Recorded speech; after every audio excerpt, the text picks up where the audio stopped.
Welcome back to the IED Race Channel, everybody.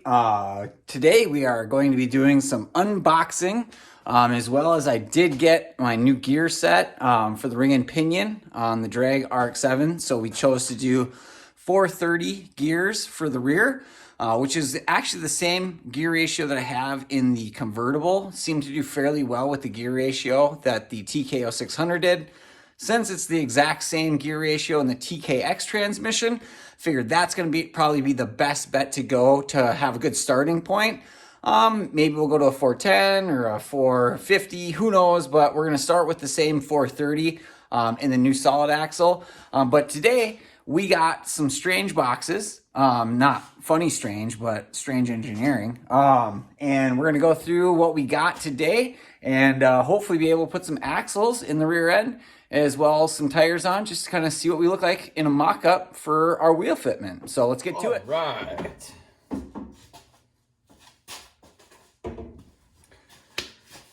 So let's get to it. Let's open the little box first, just because I think this is potentially the spool for the rear end. I'm not 100% sure. Actually, we're gonna go this side because these staples, gotta love them. They keep everything in there, but I'll tell you what, they're a pain in the butt when you get your palm caught on one as you're ripping it open.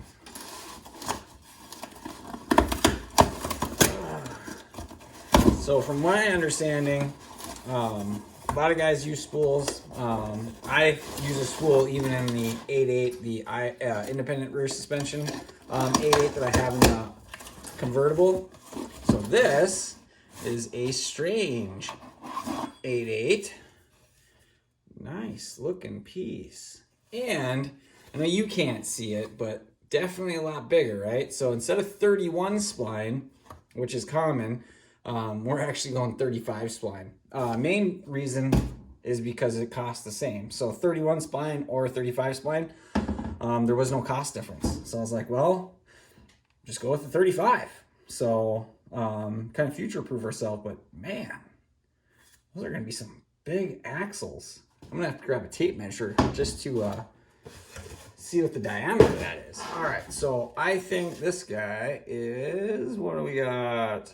Oh, actually it's an inch and a half diameter axles for 35. So from 31 to 35, considerable big difference. So super happy with that. And then for the ring gear, obviously the ring gear just goes on this guy. I don't believe that it included any hardware, but we'll get some ARP hardware, bolt this guy up.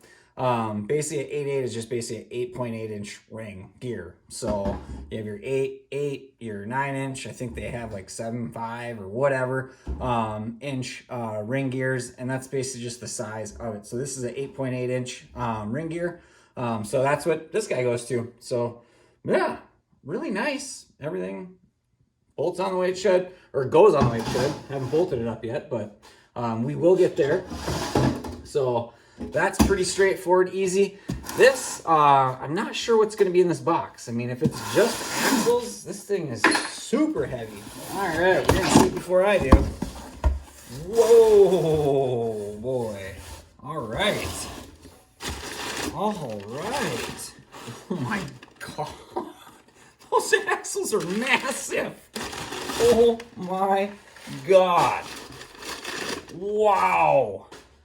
Those are huge. All right, so we got a motive. Oh, this is a Ford 88 install kit. Okay. Nice. All right, so actually it does come with the hardware. So we do have our hardware. So we got our hardware for the 88. We got all of our bearings, our front main seal. I'm assuming these are the bearings for axle bearings, everything that I'm going to need for that. And these are tapered bearings too. So we are going tapered bearings, so that's cool. So yeah, we got that. What is this? Something kit. I don't know what kit this is. Let's see.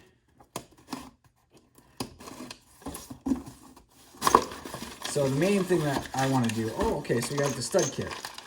Okay. All right, so these bearings that are in here, those have to be for the actual ring gear and the spool. So those are those bearings. And then these are bearings for the 35 spline. Yep. So these have the seals on them.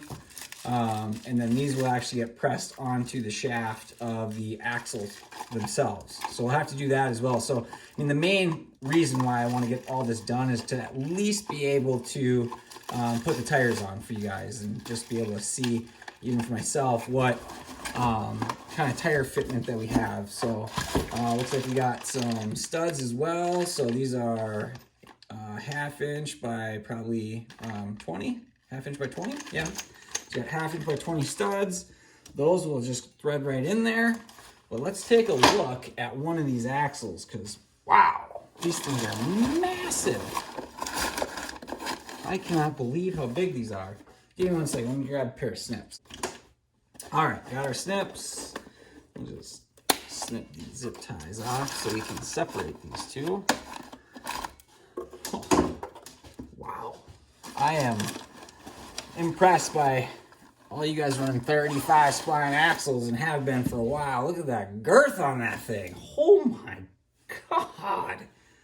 That is massive. Yeah, I don't think that we're going to break these. And if we do, something's going on. I mean, yeah, granted you could, but to go to 40 spline, that'd be like the next step. Like 35, that's huge. So yeah, that's cool. Let's see what we look like inside here. Did we go in? Oh, like a glove. The way it should be. Nice. All right. Some strange axles. Not the weird or funny strange either. Make it power strange. Awesome. Awesome. Awesome. Yeah, so let's get some bearings on these things and stuff them in the ends of the axle tubes and see what this thing looks like. Nothing else in there? Fucking sweet. Well, this is not going well. So, as you can see, I have one of the axles up in the vise because I'm trying to figure out how I'm going to get the retaining ring off. Because as you can see here, I made it about this far and then it stopped and it got really, really tight. Well, I measured the bearing prior to, and it was the same size as the shaft. Well, what I did not do is I did not measure the actual retaining ring, and the retaining ring is considerably smaller than the shaft. So granted, this bearing can go on, which I did on the other one to verify that it does go all the way, but this retaining ring does not. So looking at the directions, which, I mean, it came with minimal, I'll show you. For the kit that we have, which is on here, marked on the box, so this is the A1021 kit, and A1021 is right there, right? So it's a ball bearing, and A1021 O-ring must be faced outward, and radius faced inward, which that's what we have. So the O-ring here is inward, radius, you know, we got everything going there, so we're good there. Where are we at? Right here. And then it says radius ring, 40 spline axle only. Well, I didn't know that. But then it had this wet ring right here, wedding ring, which goes in the back, like this radius ring. I don't even know what that is. I don't even have one. Then the retaining plate, doesn't matter. We're gonna be using aftermarket brakes anyways, but this is what I thought was this ring. So, I mean, that's what it came with. But that does not fit on strange axles with the A1021. So, I got my little fancy puller here. So we're just gonna go through this guy and see what magic I can make happen with basically getting this bearing now pressed back off so I can get this ring off and then just press on only the bearing.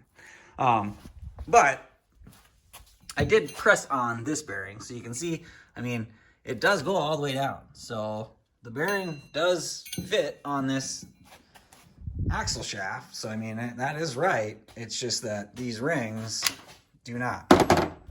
So we're going to give this one another go here in just a moment. As you can see, I'm pulling my hair out. Tried to push it out, and it's not pushing. This doesn't fit in between the space that I need for the press to press it back off. So the only way I can do this is either pull it or split it, or else I'm just going to have to cut that off. So this is going to be our first attempt, number 1, at getting it off. Just want to get these somewhat tight. Okay, let's see what we got. She's splitting apart. She's tightening. Whether it's going to snap or break, we're going to have a piece fly at my face, I don't know yet.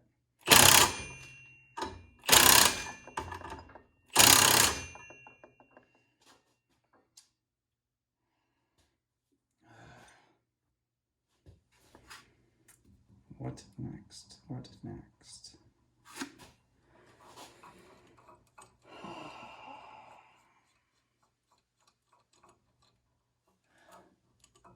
Man. Unreal. Well, I can cut it. I'm just going to have to seal up this bearing somehow because I don't want to get a bunch of crap in there. Metal flake and dust and all that stuff because it's not sealed on this side. It's only sealed on this side.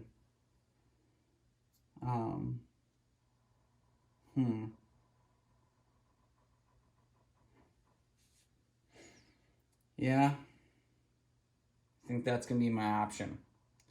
I think I'm going to end up just cutting this off. Just make my life easier.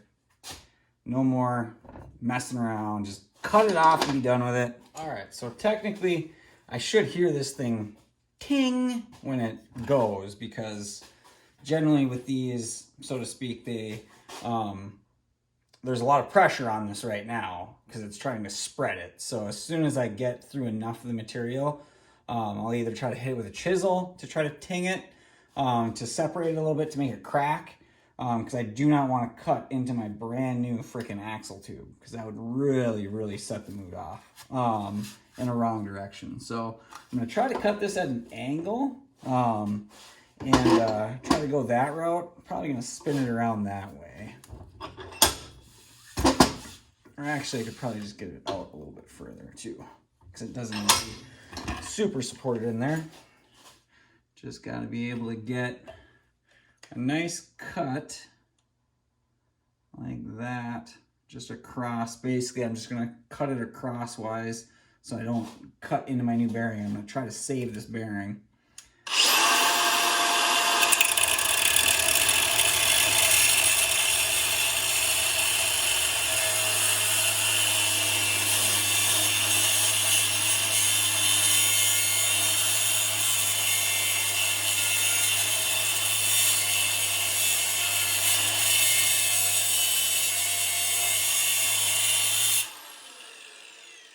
And they're pretty deep in there. Nice and deep like.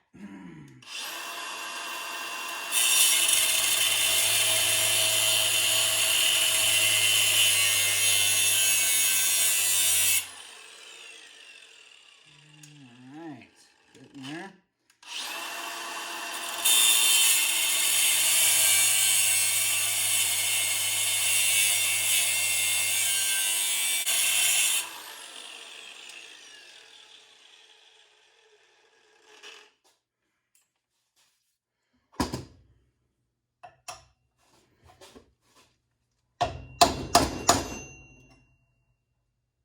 Did that just pop? Oh no, it's just axle flex.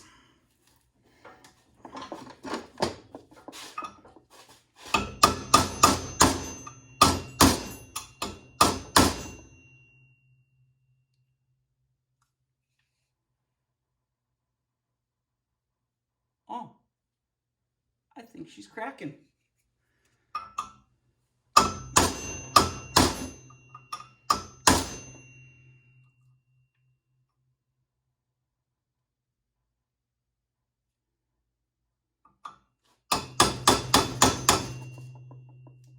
Oh yeah.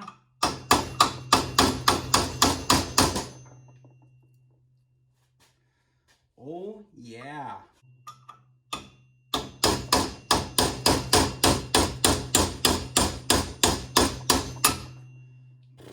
Who's the winner? Who is the winner? I'm the winner. Well, not really, because that was a pain in the ass. But it did not touch the axle at all. Just to kind of go through. Basically, you can see here from where it cracked. And then this is where I was cutting. And I put all the tape and everything in here. So we'll take a look at underneath here and make sure that's good. First, we're going to clean this off, take the tape off, and then we'll press the bearing on. All right, so it looks like I got just a couple little scuff marks on here, which, I mean, I'm okay with that. I can live with that. I just didn't want to get a bunch of debris and material inside this packed grease and have to clean all that out and pull the bearing completely off. I mean, there's just so much that could have happened, but just to give you an example for these bearings as to these axles. So now let's look at the one that I just did. So you can see that taper that's right there. So that's a pretty big dang taper. So as this comes down, this stops there.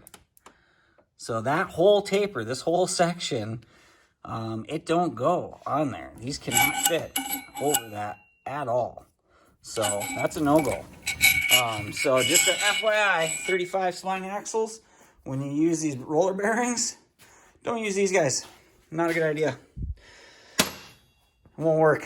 But yeah, let's get this thing the rest of the way pressed on. All right, so we got this guy basically all lined up. I'm just using my little 12 ton there. Now we don't have any, well, I have a spacer just basically offsetting so it's not pressing on the bearing, it's pressing on the actual race of the bearing there. So we should be able to now effortlessly, oh yeah, look at that. No problem. Now she's going in nice and easy.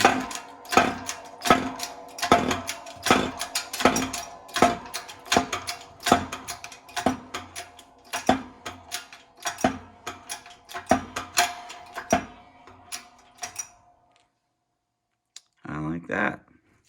That will play.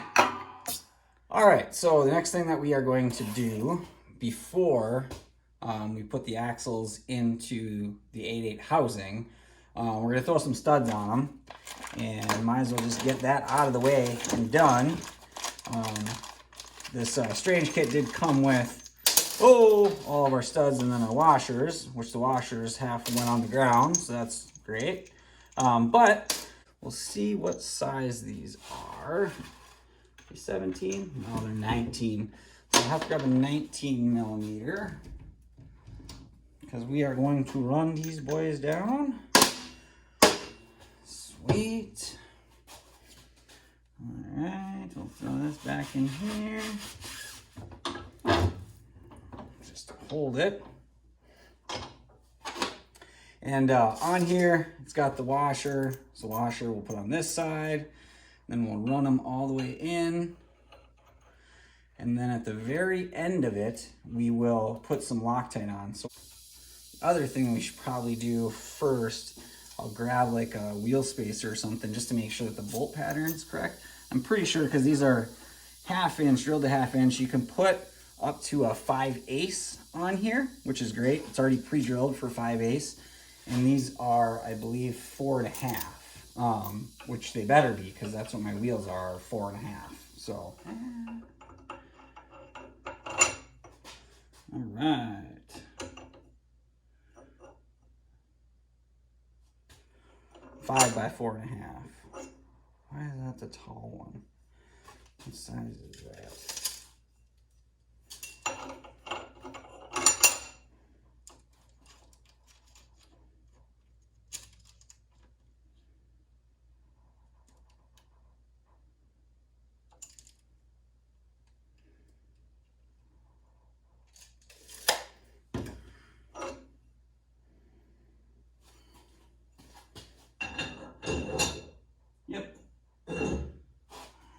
That's the right one. All right. So we are good. Run these down to about a 1/2 inch.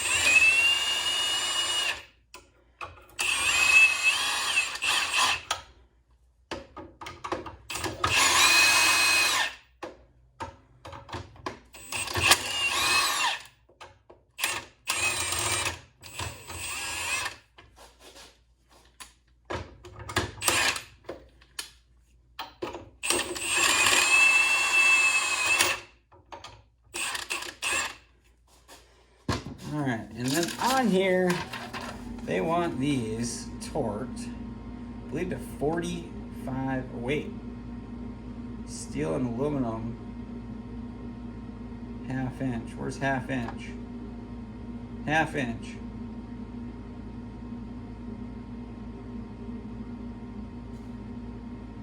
Half inch, 1/2 inch. It wants 3 inch, which those are, yeah, 3 inch. So those ones, they want them to go to 90 foot-pounds. All right. So let's do a little dab of Loctite on all these boys. Some on each thread. So one thing we don't want is these things coming off.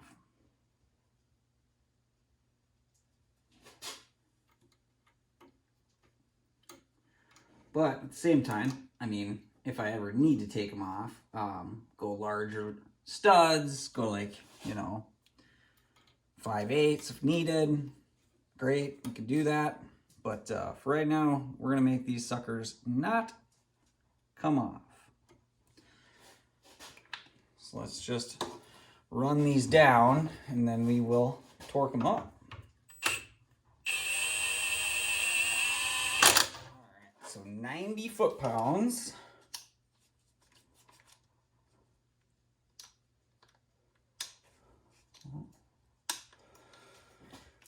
And we'll see if this moves or not. I mean, I tightened her up pretty good, but... Oh yeah, that's a good one. Oh yeah.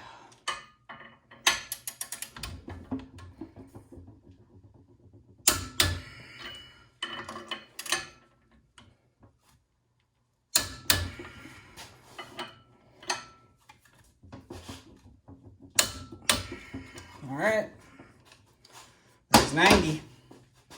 Let's see if I can get this thing off now. And I do have cardboard in here for everybody that's thinking I'm just squeezing this axle in a vise. There's no scratches or anything on it, so that's good. She's done. So this is ready to go in the axle tube. So we'll set this one off to the side. All right, it's magic of time lapse this guy.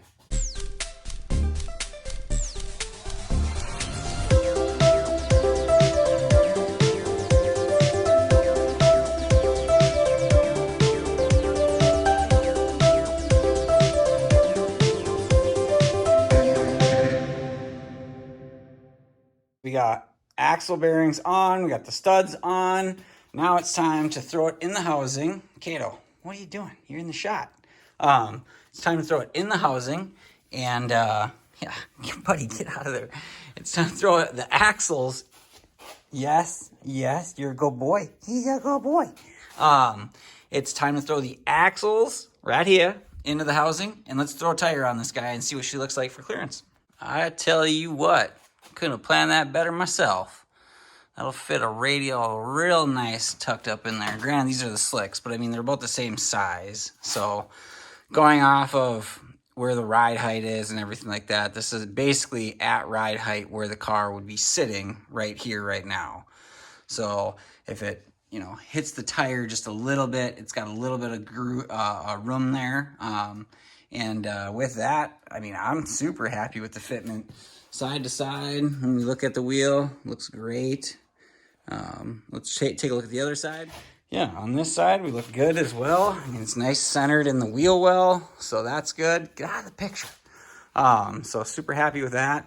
And then with the rear end now in the car, I can make basically the adjustments that would need to be made to align the rear end, either side to side or forward back. I mean, for the minor adjustments that might have to happen to get the car to go down the track straight. But from this point, basically the rear end can kind of come out and be fully final welded and assembled. And then we can get all the inner bracing tubes, all that stuff in there, and move on to the next. And I hope you guys enjoyed this video. If you've made it this far, remember, please like, subscribe. Really appreciate you guys' support in the comments as well. If there's anything that you guys want to know about this build, I'm an open book. Love to be able to share the information that I've found along the way. So yeah, we'll see y'all in the next one.